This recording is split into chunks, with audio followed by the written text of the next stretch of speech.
Saturday night, March 5th, 2016, live on UFC pay-per-view from the MGM Grand Garden Arena in Las Vegas, Nevada.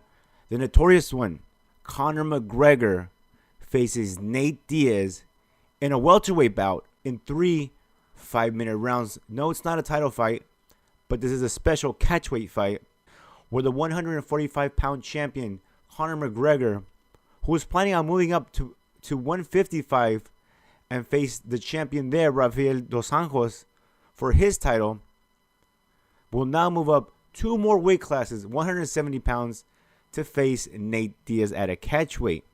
Conor McGregor's pro record is 19 wins, 17 of them by KO, 1 submission and 2 losses. The 30-year-old Nate Diaz, 18 wins, 4 KOs, 11 by submission and 10 losses. The reason this fight is happening, Dos Anjos pulled out of the fight on Monday this week due to injury. An injury suffered last Friday and was made official this Monday. Going into this bout, McGregor has not lost a fight since 2010. That's 15 fights in a row, won with no losses. His last 5 have ended in stoppage.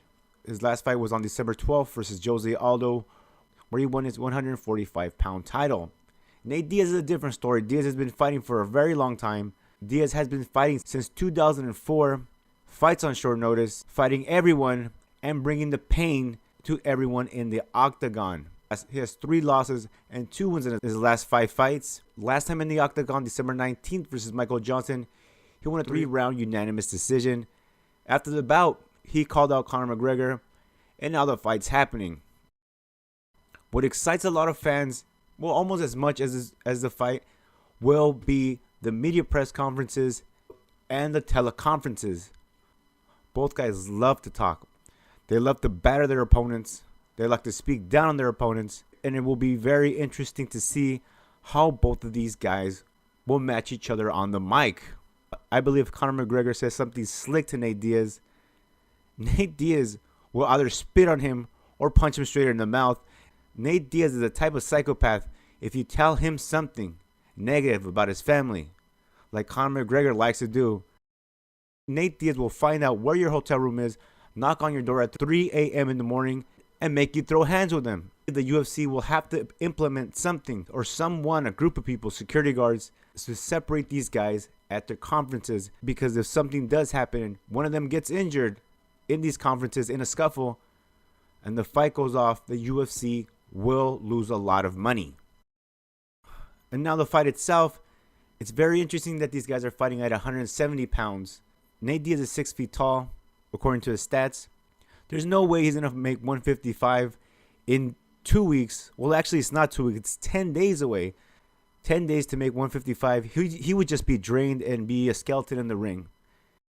It would be a mismatch, and Conor McGregor, the smaller man, who's 5'9", would just walk all over Nate Diaz.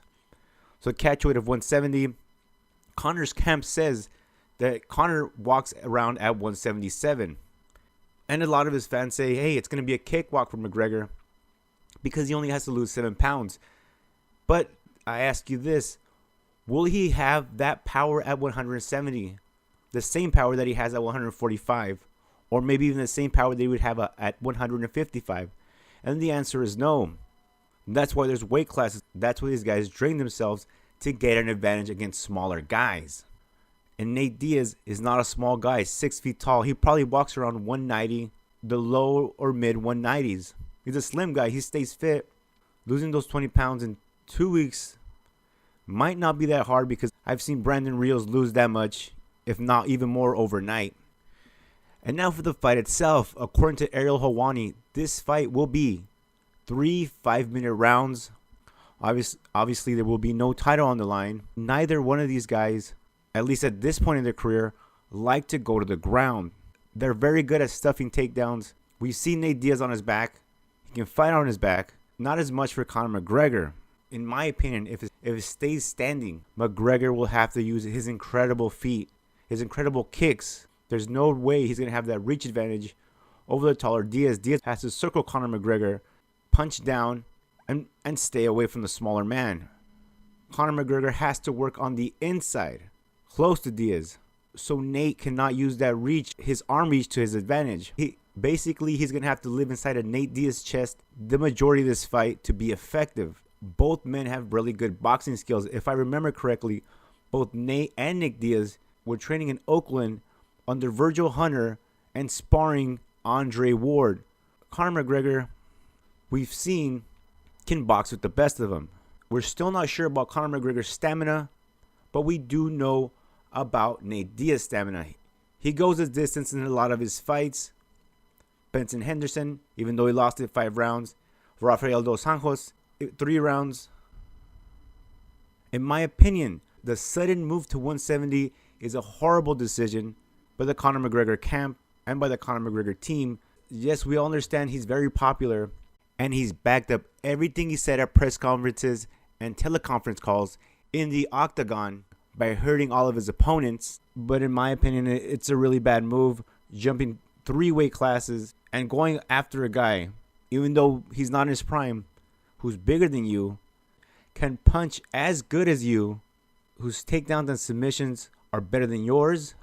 Well, not recently, but in the past, yes, his submissions have been better than Conor McGregor's. Is a very bad move. I predict 3-round split decision victory for Nate Diaz. No shame for Conor McGregor if he does lose. But if he wins, which I don't think he will, what an impressive victory it would be for the Notorious One.